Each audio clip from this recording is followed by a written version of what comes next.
Hi, my name is Angel White, and I did my communications project on the country Egypt. I love Egypt. I've studied ancient Egypt, which is Kemet, so I wanted to know more about how modern Egyptians communicate today.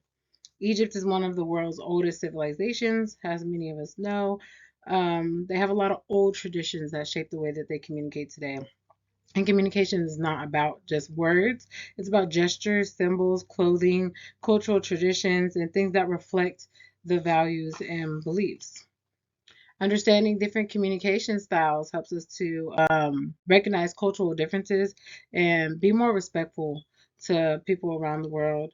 And to understand how Egyptians communicate, we're going to go over their verbal language, their greetings, some of their cultural traditions, symbols, and gestures and things like that. And a lot of their communication is based on respect and family in those old traditions. So the verbal can be understood by the language diversity and some greetings. And according to Encyclopedia Britannica, Egyptians are multilingual. They speak a few languages. Their main language is Arabic, but the dialect that they speak in Egypt is Egyptian Arabic. They speak a little Coptic Christian because it is a part of their history, but it's not so popular anymore. So, according to Encyclopedia Britannica, it's only used in certain services and ceremonies. They do speak English and French as well. Infobase tells me that it's because of colonization and their long history with the European influence. So, they speak English and French when they're doing business, during education, and for tourism. And the language diversity just shows their history and their interactions with different countries. So, along with the language, as for greetings, a popular one that I chose, I've heard it before, but I didn't know they said this in Egypt, is Assalamu alaikum, which means peace be unto you. And you would respond, Wa alaikum salam, meaning may peace be unto you as well. And Culture Atlas says that a lot of their greetings are very warm and expressive, and it just reflects the importance of social relationships and respect for them. So, we're speaking about the verbal part of communication, right? So, we cannot leave out the national anthem, and here is a little snippet.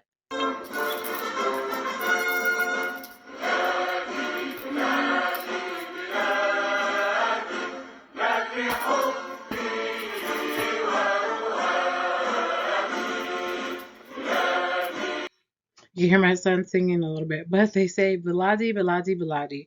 According to Celeb.com, it means my homeland, my homeland, my homeland, which to me just shows their strong national pride and love towards their country.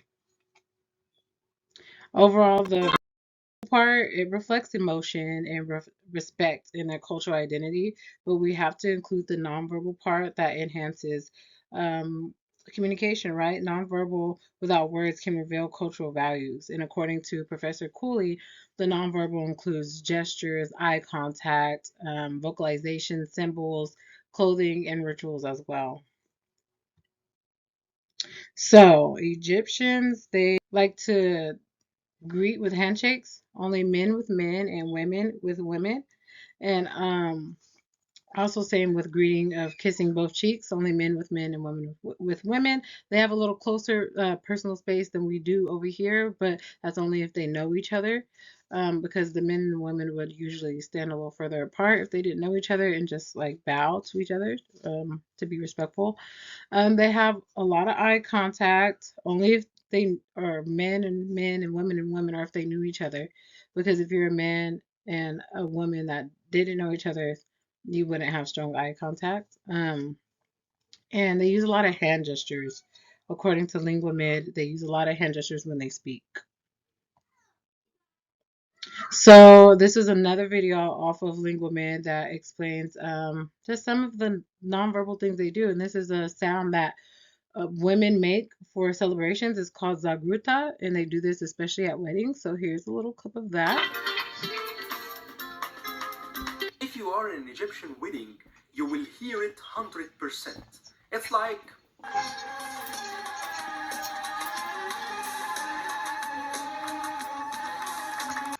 I thought that was really cool, so I just wanted to include that. And cultural atlases, they also would place their hand over their heart to show that they are sincere and they are being respectful and they really care. So right hand etiquette, I really like this because I thought this was different. They use the right hand for respect for eating and gift giving because they often associate the left hand with hygiene. So it's very respectful to use your right hand with eating or giving gifts when you're in Egypt. As for clothing, according to Egyptian tours, United Tours, um, they wear westernized clothing more in like the central areas, but like in the country, um, they wear more of their traditional clothing and like hijabs for the women to be respectful. So their clothing kind of communicates where they're from and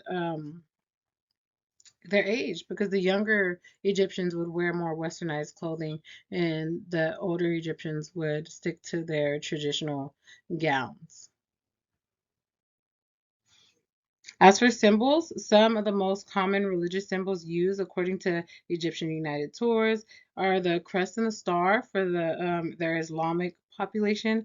They have the Coptic Christian cross. This is ancient Coptic influence. That's a part of their history again. And then they also have the Ankh. Speaking of ancient Egypt and Kemet, the Ankh was a big symbol for them, the symbol of life and knowledge. And also, again, according to Egyptian United Tours, the flag. The red represents the blood, the white represents peace, and the black represents the end of oppression. They also have the eagle of Saladin for strength and courage right there in the middle. Rituals are very important because they reinforce the family connection and they help preserve the Egyptian culture. So the rituals I included are Ramadan. I put Christianity on there because although most of them practice the Muslim faith, there are Christians in Egypt and they have some Christian rituals as well. And community celebrations, a lot of the rituals are like a big community celebration. So. As for Ramadan, this is an Islamic fasting according to Camisco Global for prayer, a time for prayer, reflection, charity, and family. So they fast from sunrise to sunset. And then after they um, fast for the day, they have a meal after with their family called iftar. So when Ramadan is over, the whole thing, they will have a big celebration called Eid al-Fitr, which I hope I'm pronouncing that right, but they have gatherings, feasts, and gift giving to celebrate the end of Ramadan. Now, this one was very interesting. According to Egyptian streets, they have this thing called Al Sibu. Hope I'm pronouncing that right as well. This happens 7 days after a baby is born. The elders and the family would come around the baby and they would have like copper cups and do like this symbolic ritual meant to protect the baby and just celebrate the health of the baby. I think that's beautiful, a beautiful ritual to have. So henna, a lot of us know what henna is, and I just really didn't know like the cultural importance of it. But Henna by Sienna explains that Egyptians would use it in ceremonies and for weddings, and it would be like a big ordeal with music, dancing. It would be like a large gathering of family and friends, and women would wear it for beauty, for protection, and for happiness. And it's also used in burial prep, so that was very interesting to know. So a lot of these things communicate how Egyptians live and what's important to them. By understanding these communication practices, we can become more culturally aware again and have more respect of the diverse ways of communicating. The way they communicate reflects thousands of years of tradition, cultural identity through spoken language, meaningful symbols, and gestures and clothing and cultural traditions. And I really enjoyed studying Egypt. Thank you.